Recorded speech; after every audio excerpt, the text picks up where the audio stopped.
All right, let's talk about this issue, the issue of linking your identities. So I, for example, have accounts. Oh, I don't know how many places I have accounts, but let's just take two of them. I have an account on Amazon.com, bought tons of stuff off of Amazon.com, and I have this account on Facebook where I've said lots of stuff about myself.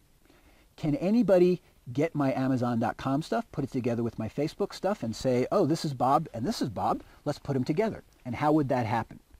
So first of all, we've already talked about the easiest way that it happens, which is all of those things are united by the same unique ID. On Amazon, I use this unique ID. On Facebook, I use the same unique ID, and so easily that information can be aggregated or brought together.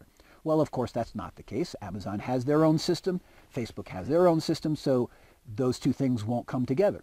However, I have these other identifiers, maybe, for example, my Social Security number, that I might have given Amazon, which I didn't, or I might have given Facebook, which I didn't.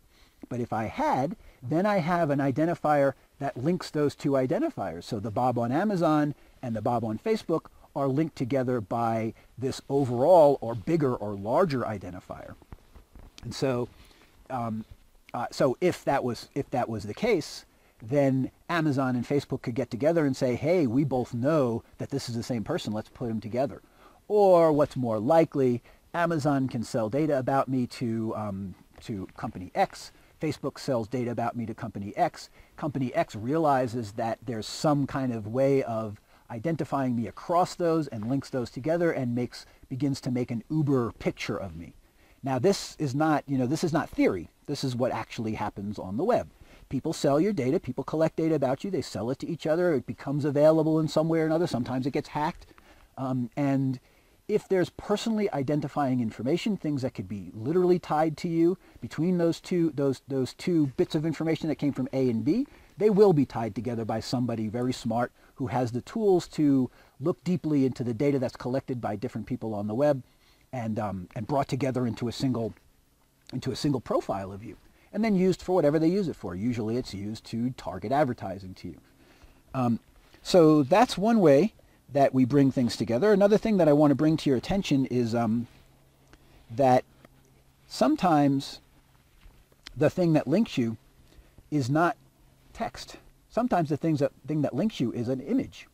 So I'm not sure if you followed this story, but not so long ago, Google came out with the pronouncement that they are able to do face searches. So I can put a picture into Google, and based on an analysis of the faces in that picture, bring up other information that is of the similar sort. And you've seen this on Facebook as well, right? When you're tagging your pictures on Facebook, it zooms in on the faces and it says, hey, is this the same person? Now, how well is that done on Facebook? Reasonably well, actually, reasonably well. It usually gets most of the same faces, but it's not 100%, but it will be.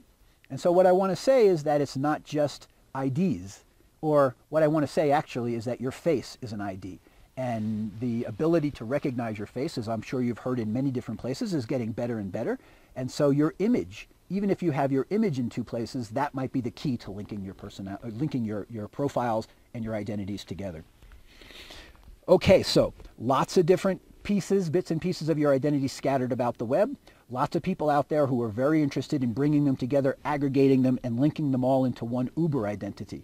And then, of course, it'd be up to them to sort out all the different conflicts, right? On one site, I behave one way, and on another side, I behave the other way. So then it's their problem to figure out your multiple personalities and what that says about you.